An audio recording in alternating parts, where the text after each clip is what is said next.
सिंधुदुर्ग जिल्ह्यात मालवण येथे भारतातील पहिली समुद्रतळ स्वच्छता मोहीम वनशक्ती संस्थेतर्फे 27 नोव्हेंबर रोजी पार पडली।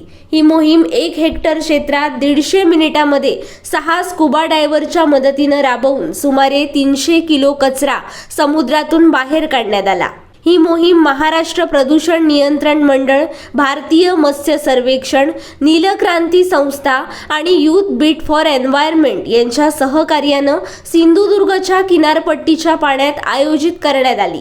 या कार्यक्रमात स्थानिक स्वयंसेवक, पर्यावरणवादी आणि सागरी तज्ञांच्या सामूहिक प्रयत्नामुळे समुद्रतळातून 250 किलोग्रॅमपेक्षा जास्त जैवविघटनशील नसलेला कचरा काढण्यात आला। सागरी परिसंस्थांच्या आरोग्यास धोका निर्माण करणाऱ्या प्लास्टिक आणि इतर कचऱ्याच्या वाढत्या धोक्याचा सामना करण्यावर या मोहिमेने लक्ष केंद्रित केलं। स्कुबा डायव्हर्सच्या पथकांनी पाण्याच्या पृष्ठभागाखालील प्लास्टिक, मासेमारीच्या जाळ्या, बाटल्या आणि कालांतराने जमा झालेले इतर हानिकारक अवशेष गोळा केले।